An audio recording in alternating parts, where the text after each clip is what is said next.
Well, I wanted to. This is a good group, so I always like to open it up to discussion and questions. So if Wednesday night group is, I don't know, just there's a lot of people. Not only is this group usually larger, but there are just a lot of people who have been around for a while or might be brand new, so you always have good questions or good comments to make. So I want to open it up to questions or something you're thinking about that's on your mind, or something that you want to talk about. No pressure. I'm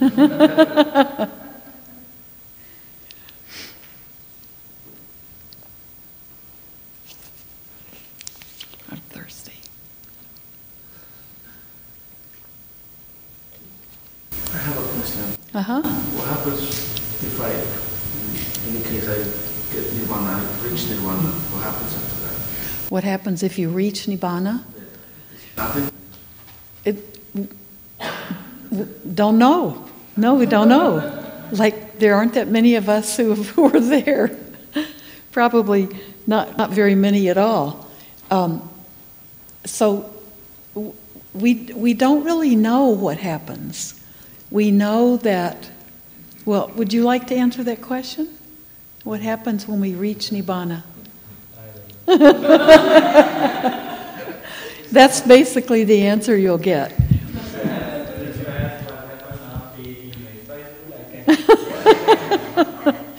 Bob, what were you going to say? Is that one of the Buddha's unanswerable? Well, the unanswerable question is what happens to the Buddha. I mean, where the Buddha is. Is the Buddha somewhere, or is he, that's an unanswerable question. So I guess a question follow-up to that is, what does a practice for a layperson look like as they progress towards that goal? Well, how does your life look? Okay, you're a person progressing towards that goal. You're a person, all of us are probably progressing towards that goal, right? So how does your life look?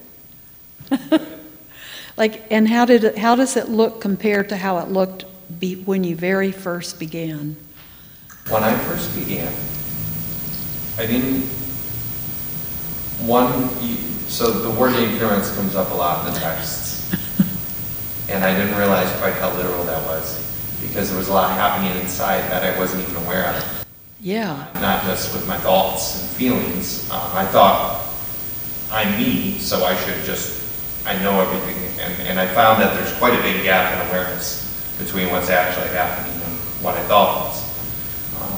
But over time, conflict at first it was not conflicting with people, places, and things, but over time, through just sitting and then going in distraction and then returning to what I was doing,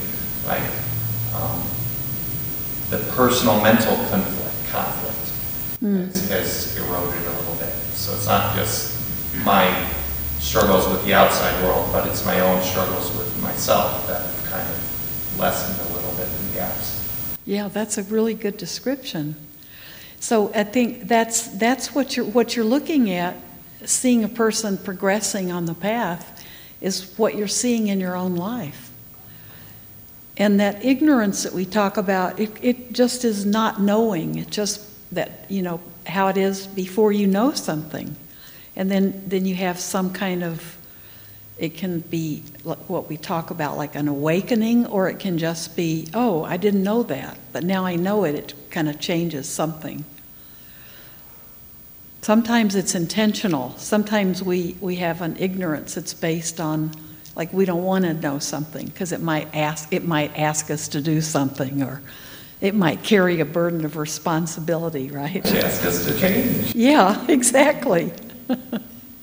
So we stay away from it. That's a kind of ignorance. But a lot of it is just, like a child doesn't know. They may be able to count to 10, but they don't know geometry.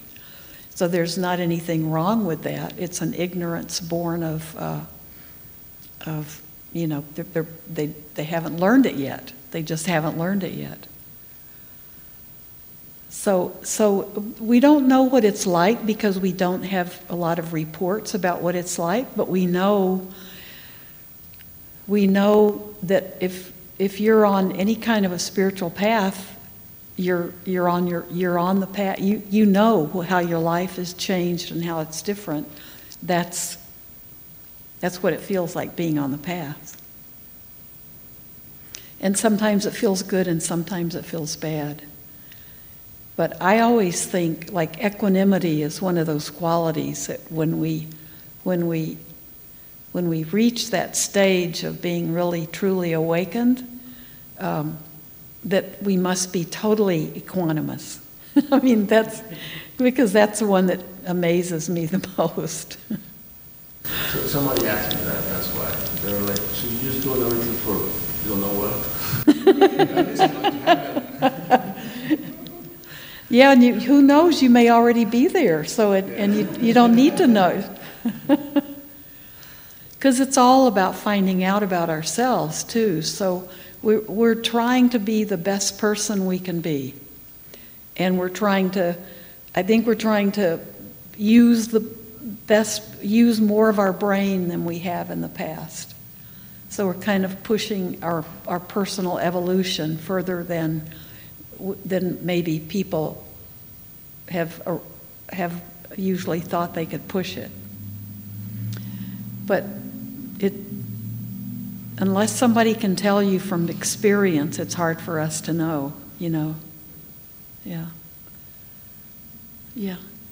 The goals that I have in my Buddhist practice doesn't have anything to do with nirvana. That's okay, isn't it? It's absolutely okay. Right. I don't know if I believe in nirvana. Right. And because we don't have a lot of people telling us exactly what it's like, it's hard, it's healthy not to believe in it. And Bhante Sujata always talks about,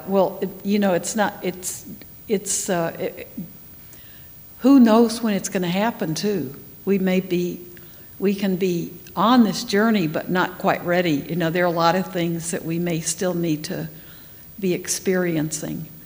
That are going to last beyond this particular lifetime. But we don't have to believe in multiple lifetimes either to believe in it.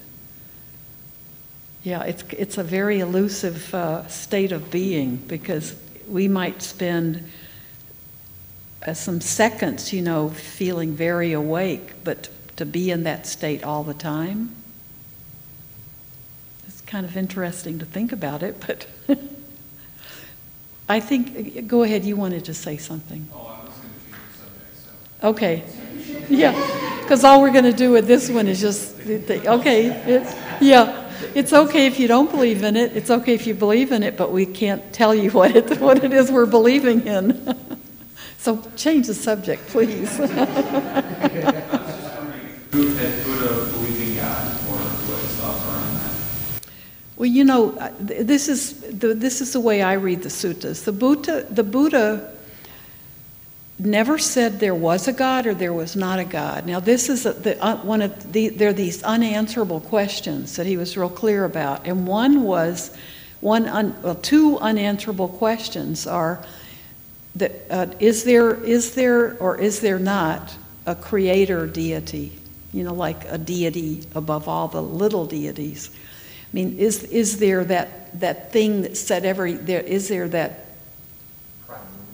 prime mover, right? Is that what you said? Yeah. Some being or some whatever spirit, or is there some prime thing that started everything going? And the Buddha said that's an unanswerable question, because how would we know that? And that one of the reasons it's unknowable is because what happens, he saw it as a big distraction in the spiritual paths he could see in his own lifetime. That people like to debate about it, but what does that prove? I mean, maybe you win the debate, but how do you win the debate? Because you know bigger words than the other person? Or you can talk longer than the other person? So it's, if we let go of the argument about it, the debate about it, I think we're already maybe a little bit more liberated. So we're Buddhists are not atheists or agnostics. We just are. It's a question we can't answer. So it's a mystery, right? But the Buddha to us is a wonderful teacher because he's helping us know how to be on a spiritual journey and how to take the first steps. So I don't like it when people say Buddhist or atheist because that wouldn't be part of our definition. But we're don't know. We're like, don't know, not going to argue about it. I spent a lot of time trying to argue about it with people like my mother. We just was that was just so doomed from before I was born. And so I have a lot of experience knowing how fruitless it is to debate with someone. Because if someone believes in God, I think that's wonderful. And if that forms the basis of their faith, I would never want to debate with that person. I thought it was valuable to do, but that was ignorance.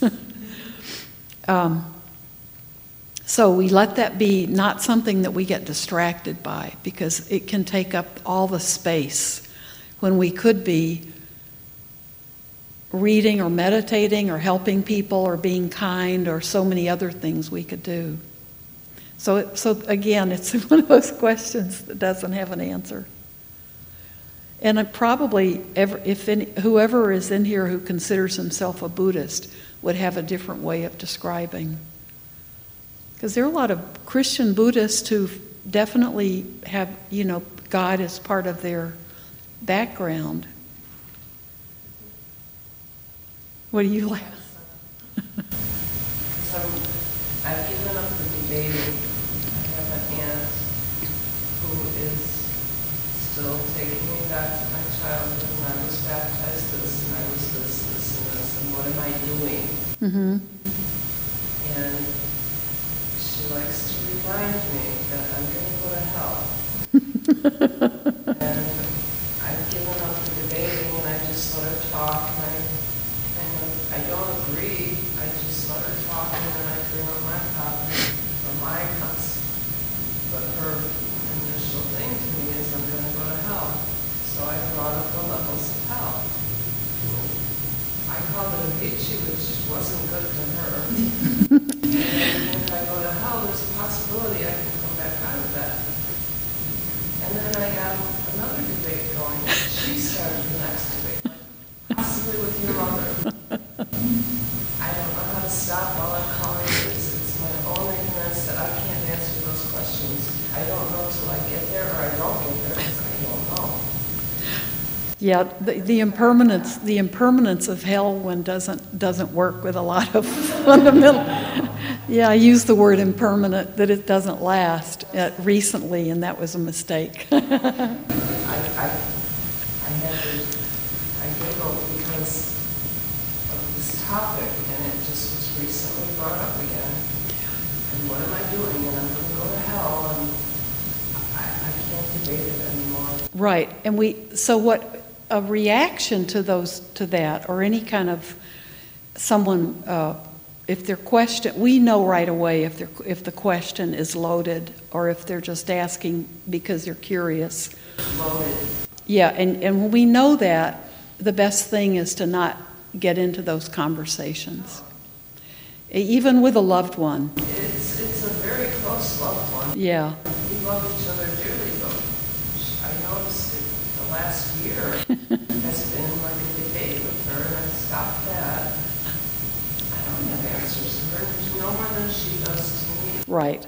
Yeah, that's the whole thing. Point up, and that caused another debate and trying to prove something that neither one of us could prove. I just told her, believe what you believe, I'll believe and follow my way. We're working it out. We're living here now. And that's all I can leave it as. You can't give her any kind of answer that will make her happy. That's the reality of it, and that's okay. I'm going to a retreat at the end of this month at the Siena Center, and it's by the man. He wrote the book. I have to. It's something. I'm not saying the title right. I thank Buddha. Buddha allowed me to believe in Jesus. I can't say the title of the book right, but I had seen the title of this book. It's about my being a Buddhist helped me see Jesus again a different way. So he's a theologian, but he's doing a 1.5 day retreat, and it's on his studies about the relationship that the teachings of Jesus and the Buddha, the connection that he's seen between them. And it was his knowledge about Buddhism that allowed him to be a Christian. I mean, he was raised a Christian, but it was what he learned about Buddhism and about the Buddha that allowed him to embrace his Christian faith more deeply. So there's so much scholarly work and about just the connections in all spiritual teachings. So there are those deep connections between all great spiritual wisdoms, between all great wisdom. So better if we can find similarities that we have with our friends who are of different faiths than the differences. And there should be more similarities than differences, right? Like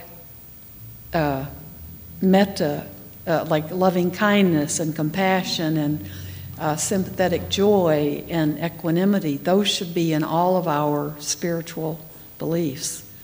And those are better things to talk about, like how do we express love, and how do different groups deal with social injustice, and how are we dealing with climate change? There are some interesting topics. Some may bring on debates, but some could, then we back away from it, but we can find more about how do we express our love in the world and to the world. And that's where we can find similarities. And if we can't with certain people, we have to back away. We just have to back away from it because it's not going to end up happy. The Buddha talked about if someone came at him and argued with him, he could tell them that he didn't accept their gift, and that they could take it back. They could enjoy it for themselves, but he didn't have to accept their anger or their criticism. And think how refreshing it would be to literally not take things personally, like really, really not take anything personally. Wouldn't it be wonderful? It's hard to. It's like nibbana, right? That might be nibbana. Can't imagine somebody knows just where to push our button. So another thing to consider is that if I have a loved one who thinks that I'm going to hell and they love me, I have to meet that with compassion, because there's got to be a certain amount of pain. Yes, and yes. There should be something better. Exactly. That's what I found is the only thing that works, because getting angry or trying to convince them that even try to convince them that no, I'm not going to hell because I don't believe the way you believe, but that they're going through a lot of pain if they do really love us and they think that we'll be separated at death and there's no way we'll reconnect anywhere. So metta is the only thing, I think, that really deep compassion. So we can practice those 4 qualities as a meditation, and compassion would be that, and metta would be another good practice. And that the metta might actually act a little bit as a shield. We can think of it as our superpower, that metta's going out so strongly that it can maybe deflect a little bit of the pain that we can feel it too sometimes. So that's the best antidote, not an antidote.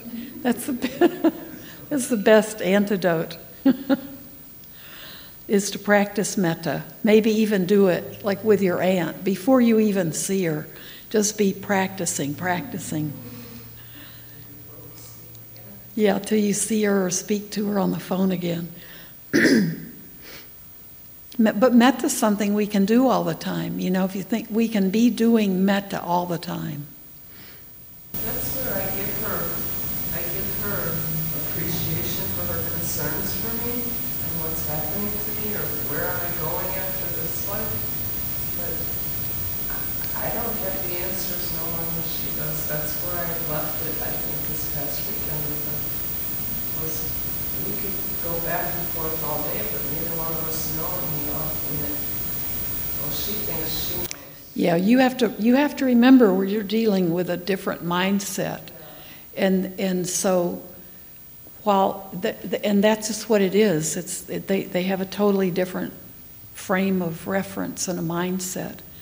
So there's. Interesting, the book you're talking about where you're going for the retreat. This book that you're talking about. Yeah.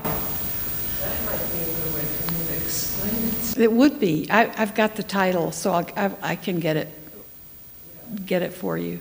I just can't remember the right way it's phrased. I see the connection it's coming from. I feel it or something, but I have to read it. Yeah, it could be a very good book. And Thich Nhat Hanh has written several Buddhist books that are about the relationship between Jesus and Buddha. I mean, they didn't have a personal relationship, but their kind of spiritual connection. And I think those are good. Yeah. So our time's up. Thank you, everybody, for unanswerable questions. From your unanswerable monks. Thank you for unanswerable questions.